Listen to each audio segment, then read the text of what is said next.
Anger is not a sin, but the way you express it can either destroy you or your relationships or fulfill God's purpose in your life.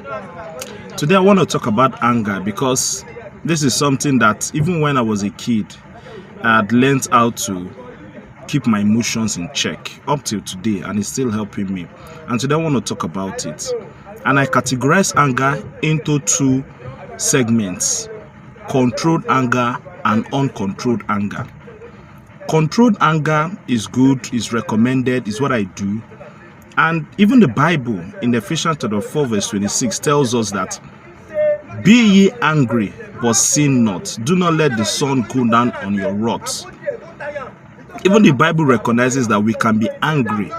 But even in your anger, even when you are being pissed off, you do not need to allow the emotions to take control over you and over your actions.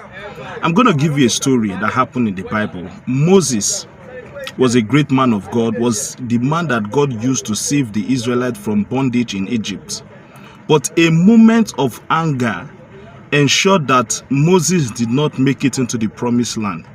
In the book of Numbers chapter 20 from verse 7 down to verse 12, 13, thereabouts, God told Moses that speak to the rock, just speak to the rock, and the rock would produce water.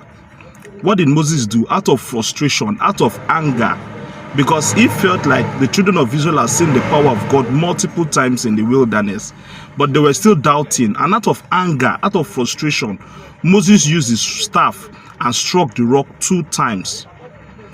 Water still came out, people drank, their animals drank, but that singular moment of uncontrolled anger ensured that Moses did not enter into the promised land.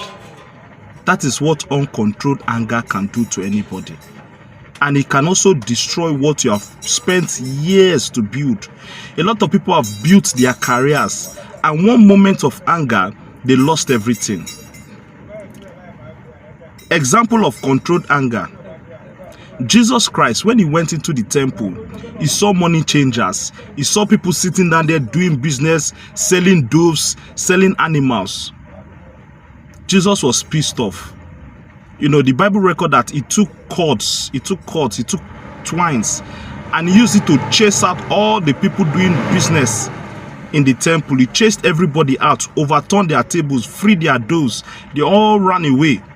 And he said something, he said, "Do not turn my father's house into a house of merchandise." It's in the Gospels.